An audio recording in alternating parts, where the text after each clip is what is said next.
Chers téléspectateurs et téléspectatrices, content de vous retrouver encore une fois pour notre balade spirituelle à travers votre émission de prédilection Renaissance.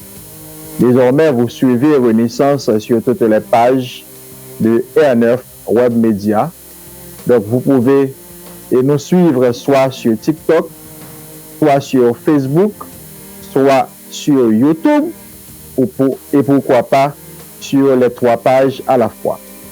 Aujourd'hui, nous vous apportons la 3e édition de l'émission Renaissance. Et comme nous avions dans les 2 éditions précédentes commencé par vous parler de la spiritualité, ce qu'est la spiritualité, et dans l'émission précédente, la 2e édition, nous vous avions entretenu sur la nature de Dieu et la nature de l'homme. Pendant les quelques bonnes minutes que nous avons passées ensemble, je vous ai parlé de l'énergie humaine, des égrégores, d'ancestralité. On a effleuré la question de religion, bien qu'on n'a pas traité la question de religion. Donc, nous continuons aujourd'hui à nous balader dans le monde de la spiritualité. Parmi les 3 éléments essentiels qu'il faut normalement pour qu'il y ait spiritualité, nous avions parlé de 2 éléments. Il s'agit de la divinité, Dieu, le Créateur, et de l'homme. Maintenant, étant donné que l'univers est un élément essentiel à la pratique de la spiritualité, alors dans la 3e édition, nous allons encore parler de l'univers pour essayer d'apporter un peu de lumière afin d'éclairer ceux-là qui ne sont pas trop bien éclairés, ceux-là qui sont dans la pénombre, pour ne pas dire même dans les ténèbres. Donc, chers téléspectateurs et téléspectatrices, et chers followers, je suis content, et c'est un plaisir pour moi, votre fidèle ami et serviteur, le patriarche Féguen Similien, de vous apporter encore une fois cette nouvelle édition de l'émission Renaissance. L'univers, nous l'avions dit à la première édition, l'univers c'est le support où se manifeste la divinité, c'est le support où se manifeste l'homme. Quelle importance a l'univers dans la pratique de la spiritualité? C'est ce que nous allons voir avec vous aujourd'hui. Et quand nous parlons de l'univers, nous parlons de tout ce qui peut être vu et tout ce qui ne peut pas être vu. Chers téléspectateurs, pour parler de l'univers, je vous dirai qu'il y a l'univers manifesté et l'univers non manifesté. Ce qui voudrait dire qu'il y a certaines choses qui peuvent être vues à l'œil nu, qui peut être ressenti, qui peut être entendu, et il y a d'autres choses à travers l'univers qui ne sont même pas perceptibles à travers les microscopes, qui sont les ondes, mais qui font partie de ce que j'appelle l'univers non manifesté. Donc, aujourd'hui, nous allons parler de l'univers pour voir comment Dieu se manifeste, comment l'énergie divine se manifeste dans l'univers et comment l'énergie humaine se manifeste également dans l'univers.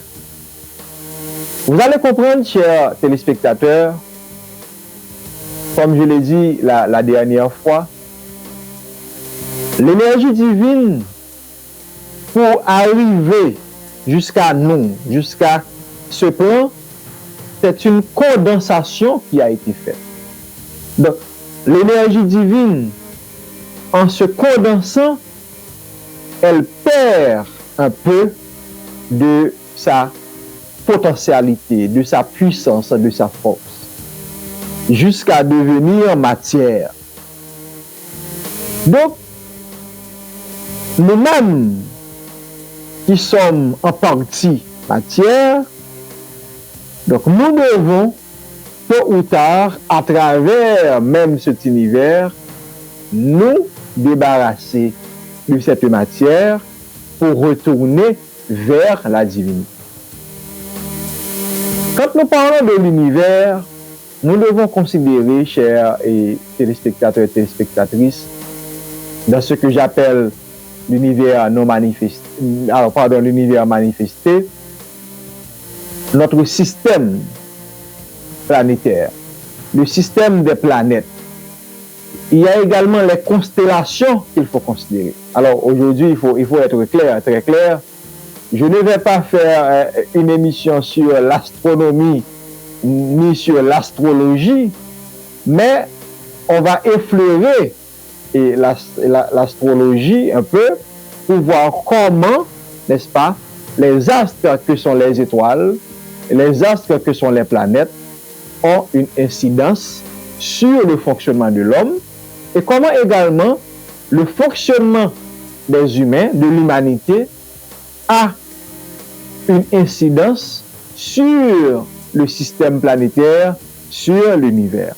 Donc c'est un espace, je dirais, c'est un espace d'échange où Dieu et l'homme se rencontrent. Donc Dieu et l'homme se rencontrent dans l'univers. Mais quand nous parlons de l'univers, à part le système planétaire, à part les constellations, on pourrait même parler de galaxies, c'est pour les friands d'astronomie. Moi, je ne suis pas trop fort dans la question de l'astronomie. Et j'ai quelques bonnes idées de l'astrologie parce que, en fait, quand on parle des planètes, les planètes de notre système solaire, quand on parle de la Lune, quand on parle du Soleil, donc, ésotériquement, spirituellement, il y a, je dirais, une compréhension, n'est-ce pas, que ceux-là qui pratiquent la spiritualité, que ceux-là qui pratiquent l'ésotérisme ont de l'astrologie. Chers téléspectateurs et téléspectatrices, il y a 4 éléments primordiaux quand nous devons parler de l'univers.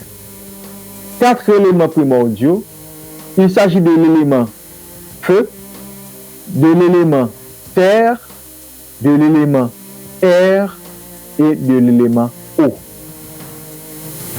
Ces 4 éléments combinés nous donnent tout ce que nous avons dans l'univers et dans la nature. Dans notre plan physique sur la planète Terre, ces 4 éléments se densifient et ont une forme.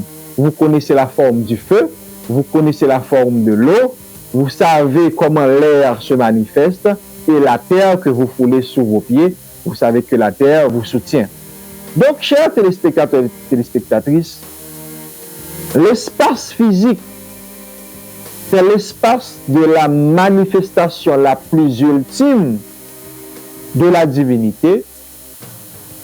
Et c'est l'espace dans lequel, ou à travers lequel, l'homme doit construire, ou du moins, l'homme doit spiritualiser son corps, l'homme doit évoluer. Et c'est d'ailleurs pourquoi l'homme, étant un esprit qui est revêtu d'une âme, n'est-ce pas, est descendu dans ce corps physique pour faire l'expérience de la vie. Mais il va falloir tôt ou tard que cette âme retourne vers la divinité.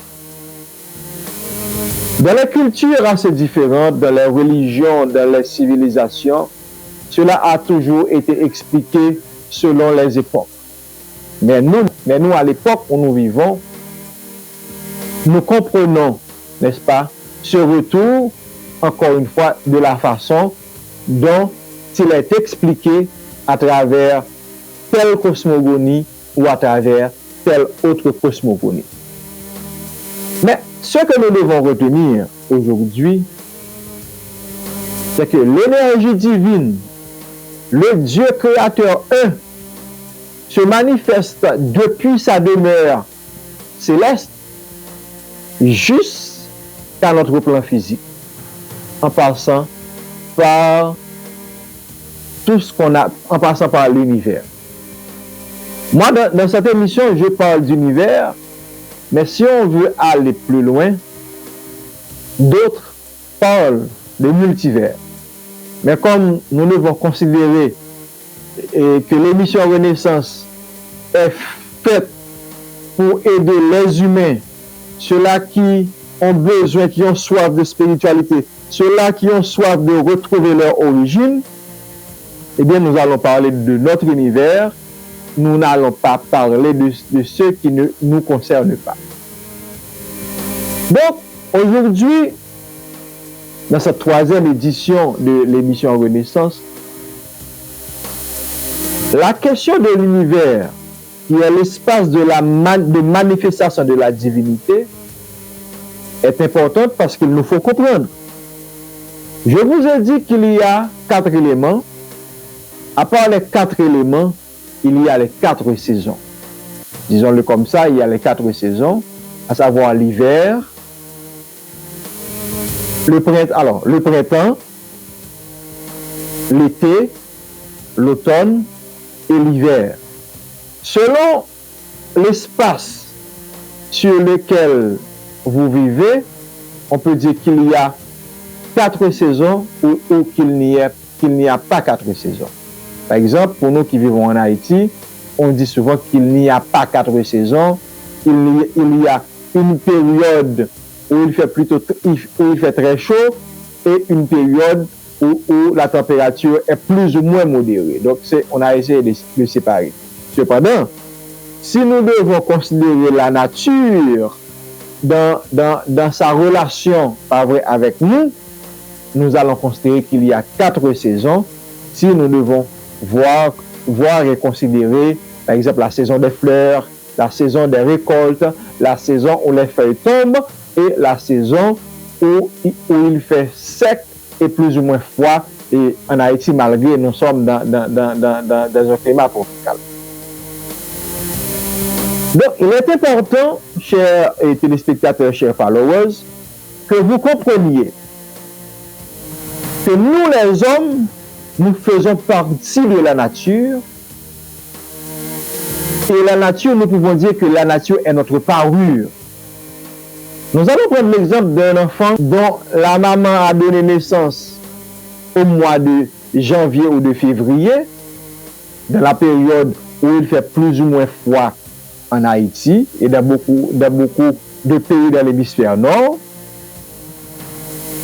va réagir différemment par rapport à un enfant qui est né au cours du mois de juin et de juillet.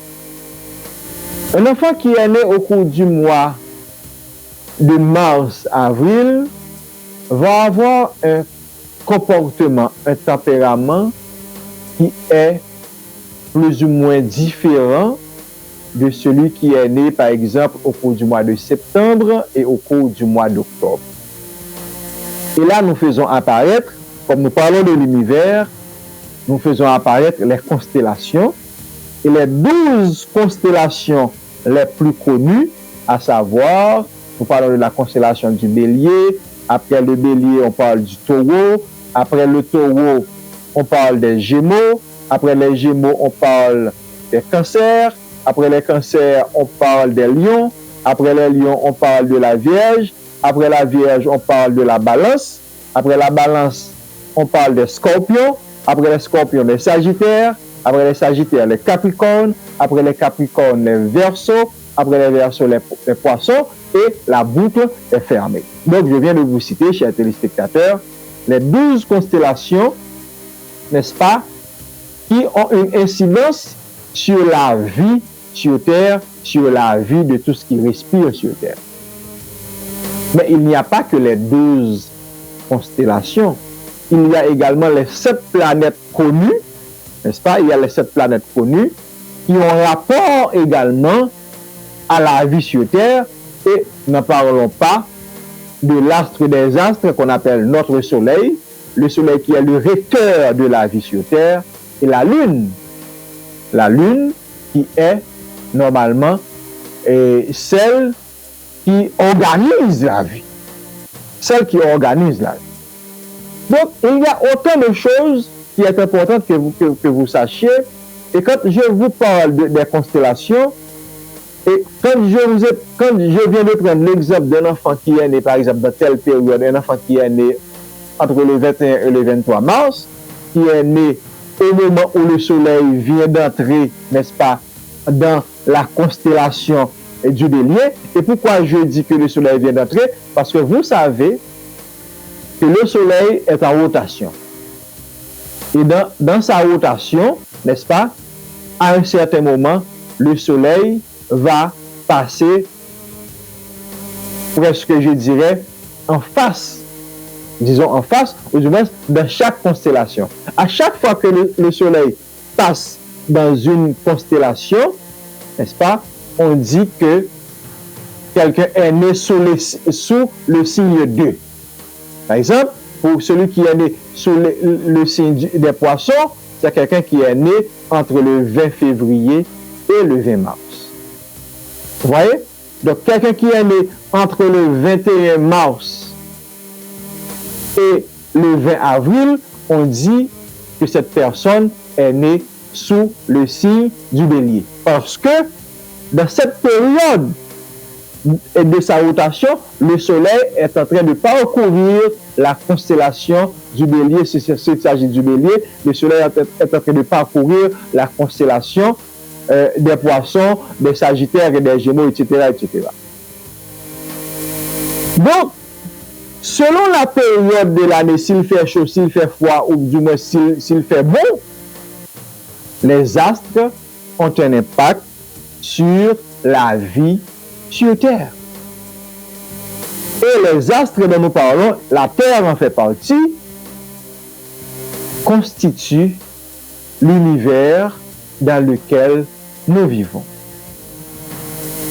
Donc vous allez comprendre, chers téléspectateurs, téléspectatrices, quand je vous parle de ces choses, c'est pour que vous sachiez, n'est-ce pas, que l'univers est un tout cohérent. Et l'univers est toujours en équilibre. Donc, si vous n'aviez jusqu'à présent pas accès à la connaissance sur l'astrologie, alors je vous conseille de faire un petit coup d'œil sur l'Internet, sur l'astrologie, si vous aviez été à l'école, vous connaissez le système planétaire. Maintenant, en ce qui a trait aux constellations, vous avez l'habitude d'entendre cela qui donne les horoscopes, ce sont des prédictions, ça fait partie des arts divinatoires, mais en ce qui a trait à la réalité de la constellation, du moins du passage, n'est-ce pas, du soleil de telle constellation au moment où une personne est née, cela a un impact réel, cela est une vérité que vous devez connaître. Alors, je ne suis pas en train de faire un cours sur l'astrologie, mais je vous donne, n'est-ce pas, quelques éléments de l'astrologie pour que si jusqu'à présent vous n'étiez pas intéressé à l'astrologie, alors c'est le bon moment, n'est-ce pas, de vous intéresser à l'astrologie. Vous allez comprendre pourquoi quelqu'un qui est né sous le signe du Bélier, qui est un signe de feu, a un tempérament qui est différent de quelqu'un qui est né sous un signe d'eau.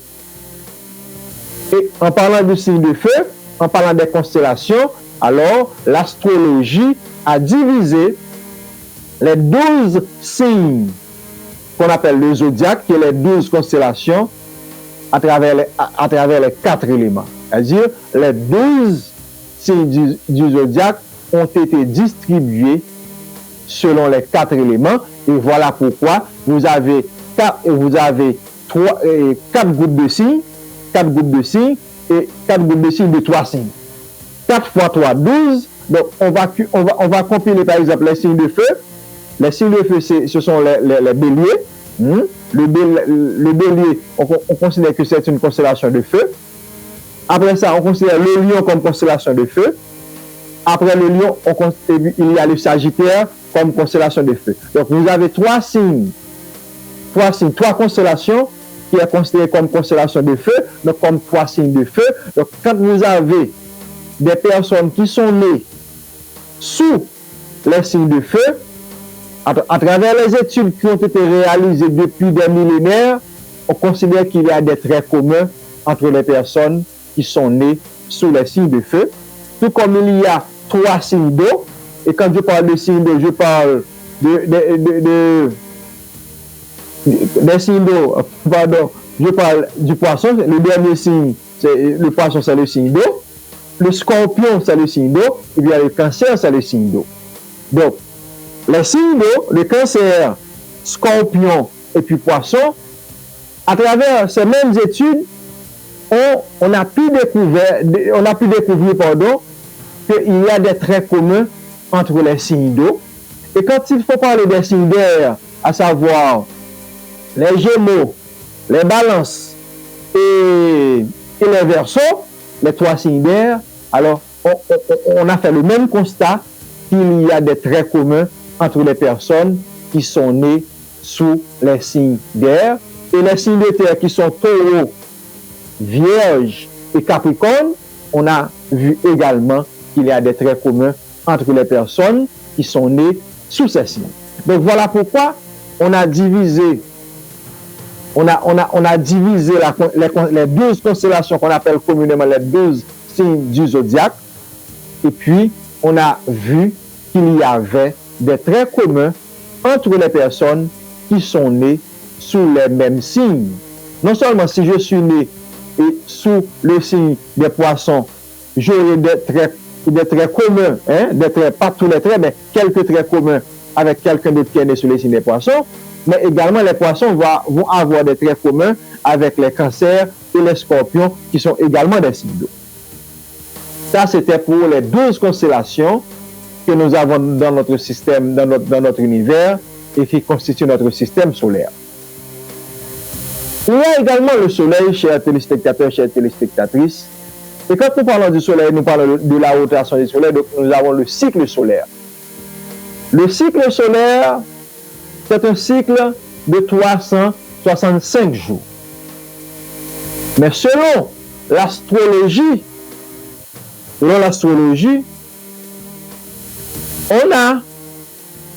c'est un cycle de 365 jours, donc on a une année de 365 jours, on dit 365 jours, un quart, et chaque 4 ans, nous avons 366 jours. Ça, c'est pour un cycle annuel solaire. Mais je vous dis également que cela n'a pas toujours été ainsi. Pendant longtemps, on a utilisé de préférence un cycle annuel lunaire. Et quand il a fallu utiliser un cycle annuel lunaire, on a utilisé les 13 mois de l'année. On a eu 13 mois de 28 jours. Donc, quand il faut considérer le cycle solaire annuel, c'est un cycle solaire de 365 jours, un quart. Et quand il faut considérer avec 12 mois de l'année, avec une certaine façon d'intercaler, par exemple, les mois de 30 jours, de 31 jours, et février qui porte 28 et 29. Mais quand dans le temps, on utilisait le cycle lunaire, on utilisait des mois de 28 jours, parce que le cycle lunaire est de 28 jours. La Lune met 28 jours dans sa rotation pour retourner. Donc, le cycle lunaire se fait en 28 jours. Donc, quand il faut multiplier 28 pour trouver environ 362, je crois, 362 jours, 28 par 13, ça devrait donner 364 jours environ. Donc, on est passé d'un cycle lunaire à un cycle solaire. Et c'est pourquoi d'ailleurs, on a changé de calendrier. On est passé de plusieurs calendriers, mais les tout derniers calendriers, on est passé du calendrier julien au calendrier gréco-romain. Donc, chers téléspectateurs et téléspectatrices, je suis en train de vous donner des détails sur comment fonctionne l'univers et comment l'homme également s'adapte à l'univers. Maintenant, je vais vous parler des constellations. Et en parlant des constellations, je vous ai parlé également des 12 constellations et des 12 signes du zodiaque et leur implication, leur incidence sur la vie de l'homme. Mais je viens de vous dire également que le soleil est le recteur de notre système. Quand je dis que le soleil est le recteur, je dis s'il n'y a pas de soleil, il n'y a pas de vie.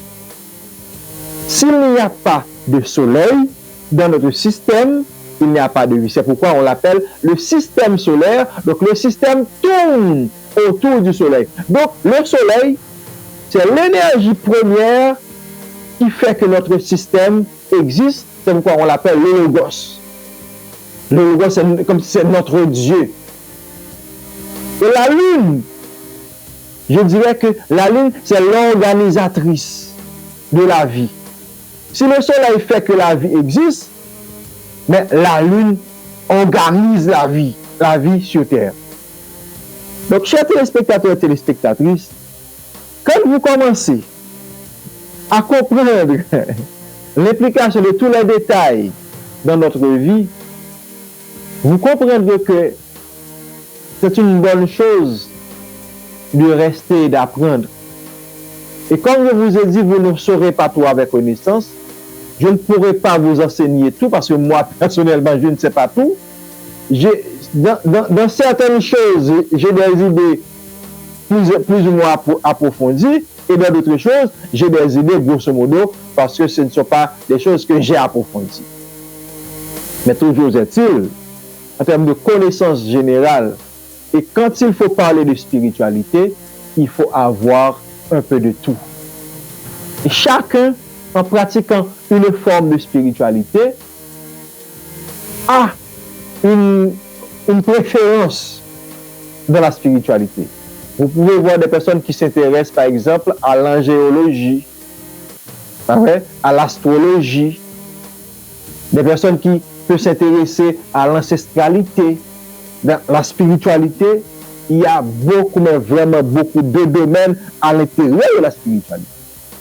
Donc, quelqu'un qui est spirituel, qui est un ésotérique, qui est un mystique, qui pratique la spiritualité, qui a reçu d'autres enseignements, et pas vrai, au cours de son sommeil, ces personnes-là peuvent vous parler de beaucoup de choses, même si ces personnes-là ne maîtrisent pas tous les domaines de la spiritualité. Je voulais apporter cette précision pour vous, pour que vous ne pensiez pas que moi qui vous parle, je sais tout de tout. Non, je ne sais pas tout de tout.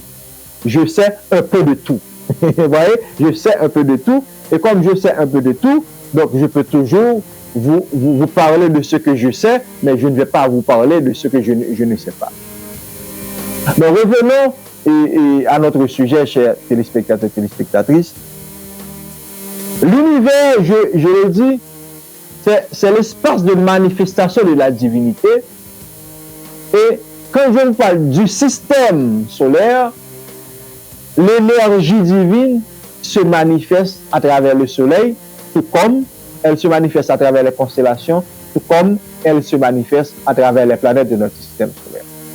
Donc c'est un tout cohérent qu'est notre univers, et nous, sur la planète Terre, nous ne faisons pas exception, nous faisons partie de ce tout cohérent.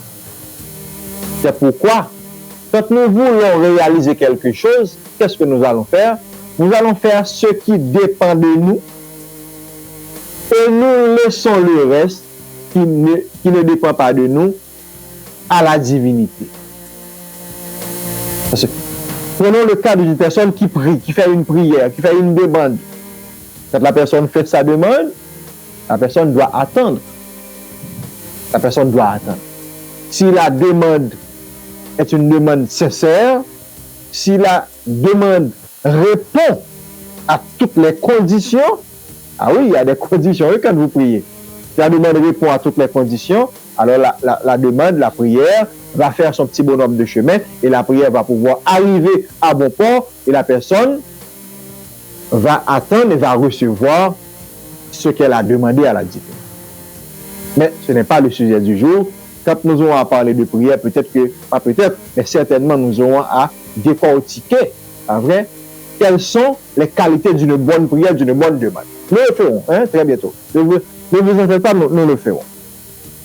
Donc, chers téléspectateurs, téléspectatrices, l'émission d'aujourd'hui, c'est pour vous aider à comprendre que nous sommes un élément de l'univers. L'univers a un impact sur nous. Et nous, dans notre comportement, nous avons un impact également que nous pouvons faire de manière individuelle et collective dans l'univers. La nature qui nous entoure, alors là je vais revenir aux 4 éléments, est née de ces 4 éléments dont je viens de vous parler. À savoir la terre, le sol fertile sur lequel nous marchons, le sol que nous foulons sous nos pieds, l'air que nous respirons, l'eau que nous buvons pour nous maintenir en vie et qui nous nettoie également, et puis le feu, n'est-ce pas, le feu qui nous maintient en vie, le feu que nous utilisons pour nous éclairer. Le feu, par exemple, la lumière, c'est une forme de feu que nous utilisons pour, n'est-ce pas, pour cuisiner, pour préparer nos aliments. Le feu que nous utilisons a des fins multiples. Donc, ces 4 éléments ont une incidence, n'est-ce pas, directe sur l'homme, et la combinaison de ces 4 éléments, je dirais la combinaison harmonieuse de ces 4 éléments nous donne un 5e élément qu'on appelle l'éther. Et quand je vous ai parlé du corps éthérique, eh bien le corps éthérique découle, n'est-ce pas? Le corps éthérique découle de la combinaison des 4 éléments qui donnent un 5e corps. Mais généralement, dans le monde ésotérique, on ne considère pas l'éthérique comme étant un corps, parce que l'éthérique est déjà un corps de passage, un corps de transit. Un corps de transit, tout comme on considère le corps physique, le corps astral, et on ne considère pas le corps éthérique, n'est-ce pas, et comme étant un corps à part entière. Ça, c'est quand nous aurons à traiter de la théorie des 6 corps, mais des 7 corps. Quand nous aurons à traiter de la théorie des 7 corps, quand nous aurons à traiter des 7 lois cosmiques universelles, nous pourrons également parler de ces choses. Donc, chers téléspectateurs et téléspectatrices, il est important pour vous de comprendre que la Lune, le Soleil, ce sont tous des astres qui manifestent l'énergie divine. Dans les temps anciens, les peuples qui adoraient le Soleil, n'est-ce pas, on disait que c'était des barbares. Mais maintenant que la connaissance a été divulguée, maintenant que nous savons que le Soleil c'est le recteur de la vie, mais quand nous nous réveillons le matin et que nous nous adressons au Soleil et que les rayons du Soleil pénètrent notre corps physique jusqu'à notre âme pour nous vivifier, nous savons que c'est une bonne chose. Quand par exemple le paysan qui pour cultiver la terre doit attendre soit la plaie, selon la culture, la plaie, le premier quartier, quand la lune est en gibbeuse ou est en gibbeuse, c'est une connaissance.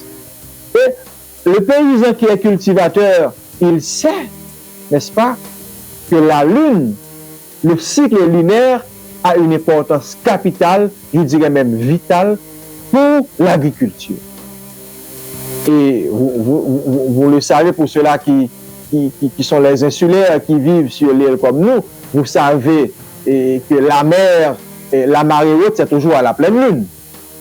Quand il y a pleine lune, il y a toujours, je dirais, il y a assez souvent marée haute. Vous voyez?